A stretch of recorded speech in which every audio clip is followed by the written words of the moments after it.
কড়াইতে সর্ষের তেল দিয়ে তেল গরম হয়ে গেলে জিরে ফুটনে দিয়ে পেঁয়াজ আর টমেটো আগে থাকতে আমি মিক্সি করে রেখেছি ওটা দিয়ে দিলাম।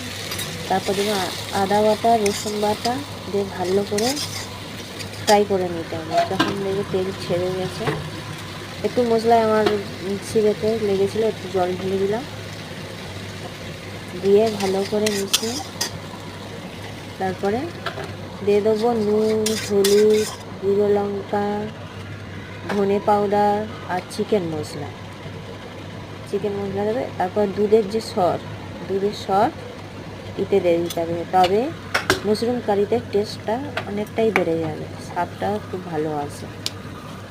আর আমি তো আগে থাকতে মাশরুমটা ধুয়ে কেটে রেখেছি ছোটো ছোটো করে, কেউ গোটাও দিতে পারে, কেউ ছোটো ছোটো করে কেটেও দিতে পারে। তারপরে যখন একটু তেল ছেড়ে আসবে আর একটু জল ঢেলে বা ঢেকে রান্না করলেই রেডি মাশরুম কারি। এটা খুব টেস্টি হয়, গরম রুটি বা গরম ভাতের সাথেও খুব ভালো লাগে। এরকম একবার ঘরে বানিয়ে খেয়ে বলবেন কমেন্ট করে যে কীরকম হয়েছে। 5 মিনিট ঢেকে রান্না করলে রেডি হয়ে যাবে মাশরুম কারি। আর আমার চ্যানেলটা এখনও যারা সাবস্ক্রাইবার করেনি প্লিজ করে দিও, আর আমার পাশে হবে আপনারা।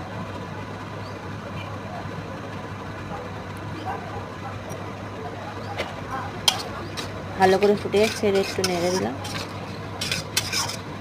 মাশরুমটা 5 মিনিট ঢেকে রান্না করলেই রেডি হয়ে যাবে, যেহেতু বেশি কোন টাইম লাগে না সিদ্ধ হতে।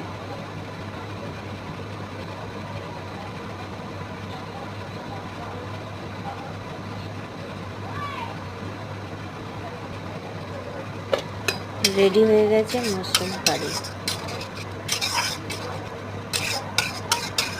Bye bye.